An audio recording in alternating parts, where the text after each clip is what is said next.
บ๊ายบายจุ๊บละเห็นเด้จุ๊บละเด้บอยตอนศพนี้สังเกตเถอะบางแดดคนนี้เนา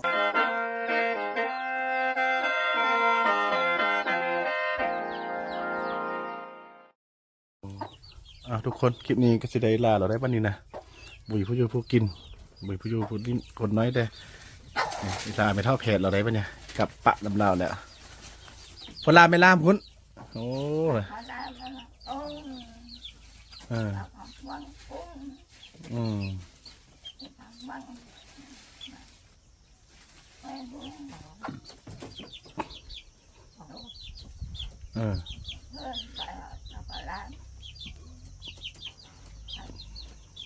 มไปหาเวลาพุ่น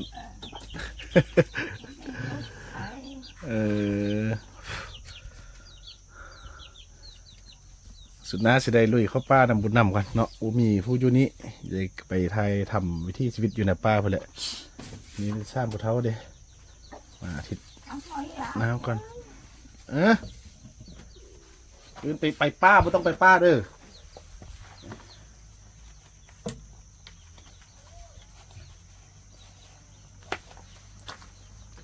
เอาไปแว่บุญนำนิดนึงเลย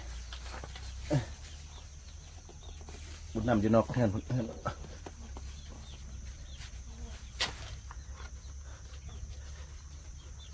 สิมาก่อนเด้อสิมาเด้อบ๊ายบายเด้อบ๊ายบายบ๊ายบายบ๊ายบายจุ๊บล่ะสิเอ้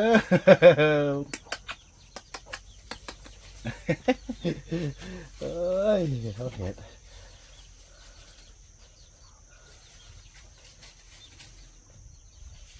บ๊ายบายจุ๊บล่ะนี่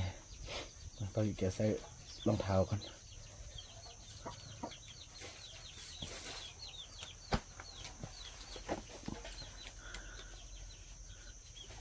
ซื้อมะเผ็ดเนาะนะมาซื้อเผ็ดมาให้เด้อเอามะเผ็ดหนึ่งมาตำแจ่วเนาะเผ็ดมาตำแจ่ว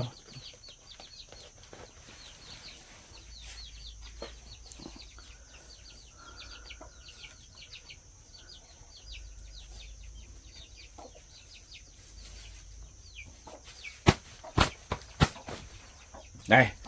บ๊ายบายจุ๊บละเห็นเด้อโอ้ยเสียใจไปท่าแพนแล้วบอลอำนำพันธุ์เนี่ยซาลี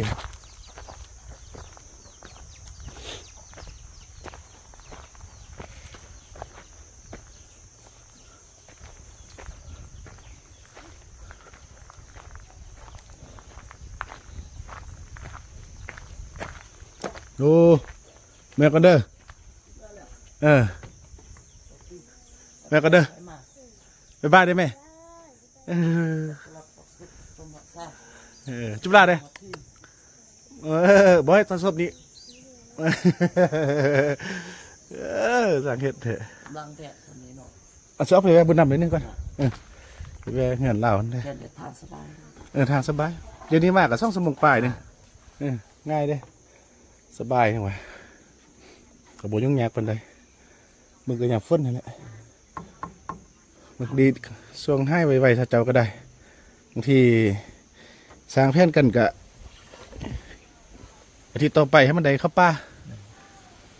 คันบาเจ็บไปแล้วไปน้ำจุกเข่าแต่เมื่ออื่นนี่จะกับหาสลีเป็นกวดเบิ้ง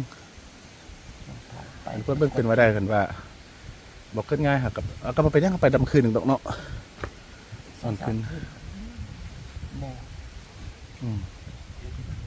บางทีก็ทาย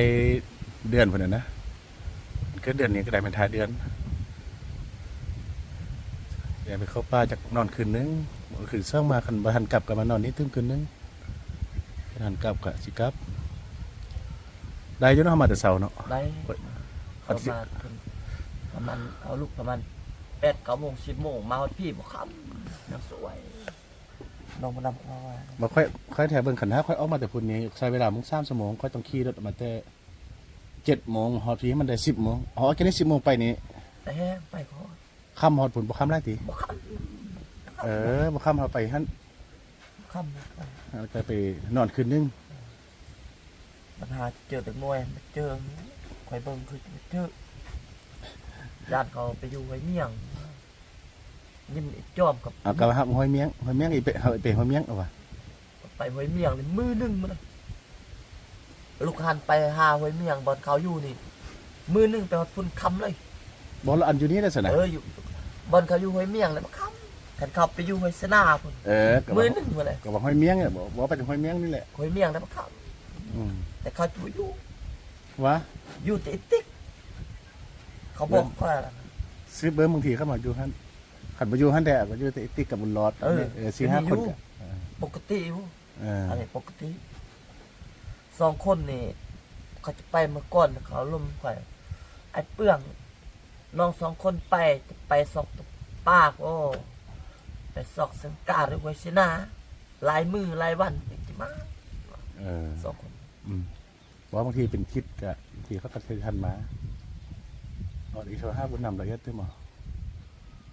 ว่าซื้อเบิ่งว่าอยู่หอยเมียงนี่เท่าใด ดนนิดนึงเขาก็มาถึงอาทิตย์นี้ไอ้คุณน่าจะมาก่อนหมู่ ได้ก็มาแล้วมันน่ะเนาะได้สัตว์แล้วก็ออกมาแล้วเนาะ ไอ้คุณมันอยู่ปะดอนมันกินเหล้ามันมีเหล้ากินอยู่บ่ได้ เออ มันก็นี่มา ออกมาซื้อเหล้ากันแล้วเนาะ ออกมาซื้อเหล้าไปเมื่อคืนเลยวันนั้น อืม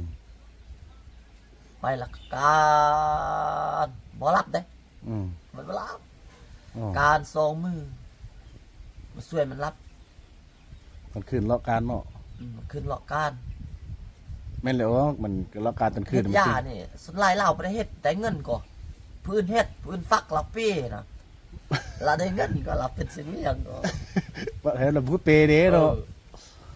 มีสันเปได้หลายว่ามันเนี่ยบ่เมื่อยดีเนาะ นั่นอันผู้เฮ็ดแท้น่ะคอยเบิ่ง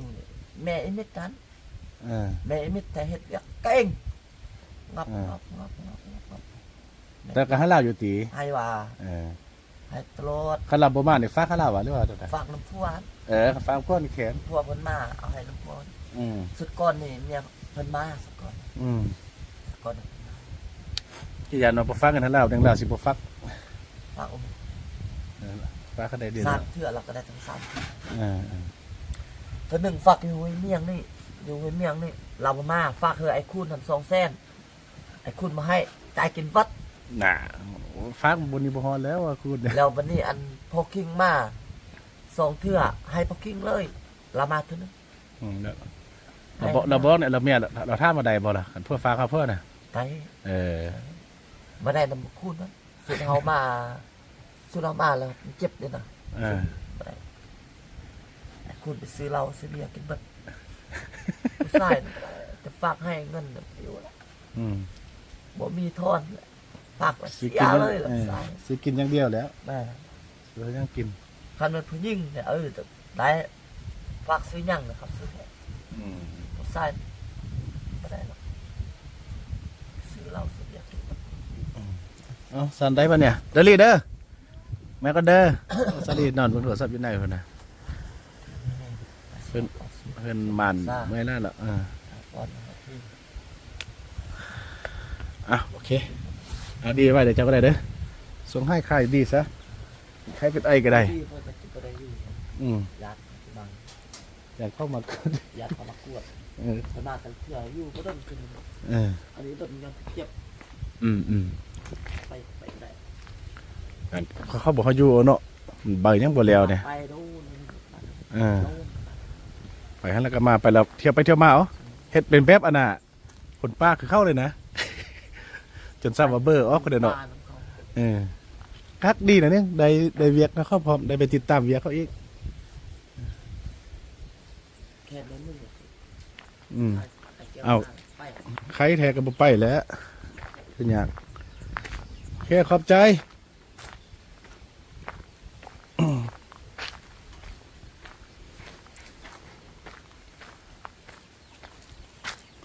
เอาวันเนี่ยผาหนะหาได้ปะเนี่ยเตรียมตัวกับผาหนะคู่ใจเนาะจะเอาเดินทางแหละใส่เสื้อสมอแล้วก็เดินทางดิฉันเอานี่ไปให้โซ่นกได้สา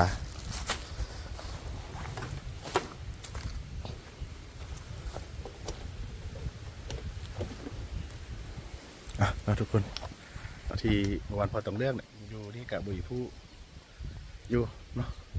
เราแกก็สิได้กลับละคนกันน้อยเด้อเหลือแต่3คนไม่เท่ามีไม่เท่าเพชรแล้วก็เศร้าลีเนาะแล้วก็บ่เฟืองก็โอ้นายเห็นใจอยู่เนาะเขาเจ้าก็ซ้ำกับลีอยู่นะตอนนี้นะลักไปลักมาเอาอยู่ป่าเด้มาอยู่พีเด้อยู่พีเด้ไปอยู่ป่าเด้แล้วนี่คือคนป่าเลยเนาะเป็นซ้ำว่าเบอร์ยาฮาวของเศร้าลีออกคนน่ะจึงสิได้มาอยู่เป็นปกติเนาะถ้าเบอร์เศร้าลีบอกก็คือผมหมายก็คือว่าเศร้าลียังมีสามีอยู่เนาะแสดงเราจะบ่สามารถเอาเพิ่มมาได้เท่าเนาะสันก็ให้กันเศร้าลีได้ใบยาฮาก่อนเนาะจึงสิได้เอาใบแต่งดองมาให้กับบ่เฟืองเนาะสำหรับคลิปนี้เบ้ากี่เกียวก็จะลาไปก่อนเนาะจะเอาไปแวะบุญนำได้นิดนึงสิหน้าบางว่าท้ายังกับสิได้ไปถ่ายทำอยู่ในหมู่บ้านพอต่อเรื่องบนเฮาเมียงคนแหละเนาะบางว่าสิได้ไปพุ่นเนาะแล้วพอกันมาทุกคนเนาะอย่าลืม1 ไลค์ 1 แชร์เพื่อเป็นกำลังใจกับที่สำคัญก็คือว่าคำโฆษณาเนาะสวยสนับสนุนเบ้ากี่เกียวด้วยเนาะอีกหนึ่งช่องทางสำหรับคลิปนี้ขอกล่าวคำว่าสบายดี